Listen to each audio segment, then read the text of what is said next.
waxaad rabtaa inaad English si fiican aad u barato uguna hadasho ama aad u isticmaasho si kalsooni leh si aad fursadaha maanta uga faa'iideysatid ha ahaato shaqo waxbarasho ama barid waxaan halkan kugula sheergareynayaa hal farsamo waana shadowing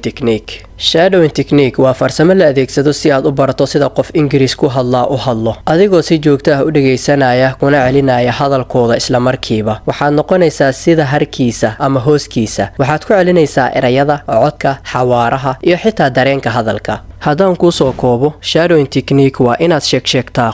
qofkaasoo jeceshahay sida uu u hadlo adna aad rabtid sidiisa camal inaad u hadasho waa maxay faa'iidooyinka shadowing technique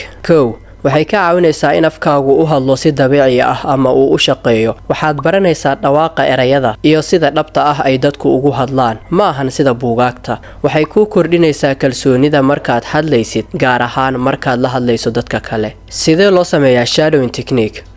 dooro muuqaalka ama codka gaaban oo Ingiriis ah aad rabto inaad shadowing ku samaysid 2 dhageyso hal mar si aad u fahanto macnaha guud ama 2 mar ama 3 mar ilaa aad ka fahanto 3 markaasna ku celceli eray kasta isla markiiba ha joojin hana sugin turjumaad kani waa hal tusaaloon anagu sameynay anagoo raacayna dhammaan tilaabooyinkii la soo sheegay The best time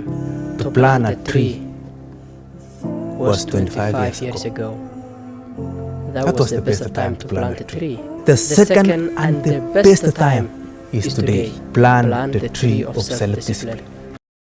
iga hoo talooyinkan muhiimka ah bilow si tartiib ah ha isku dhibin ka dooro qof codkiisu ku fudud yahay ama aad jeceshahay samee maalin kasta 5 daqiiqo ilaa 10 daqiiqo waxaad arki doontaa isbedel mucjiso ah hal toddobaad gudihiis ugu dambeyntii waxaan soo gaarnay gabagabadii videogeena hadda waa waqtigii aad bilaabi lahayd ka dooro muuqaal ama cod yar YouTube ku bilow maanta oo bilow inaad noqoto qofka ku hadlaa Ingiriiska si kalsooni leh oo waliba dabiici ah haddii aadan fahmin videogan ama waxaan soo sharxnay si fiican aadan u fahmin ku laabo mar kale ama daabo videogan mar kale si ay kuugu fududaadaan haddii aad inta soo gaartay aadna wax uun ka fahantay videogan laakiin ilaa iyo hadda aniga hal su'aal baan isweydiinayaa waay qofkan videogan dhamaystay uusan subscribe noogu saarin ma saartay mahsanid mac salaama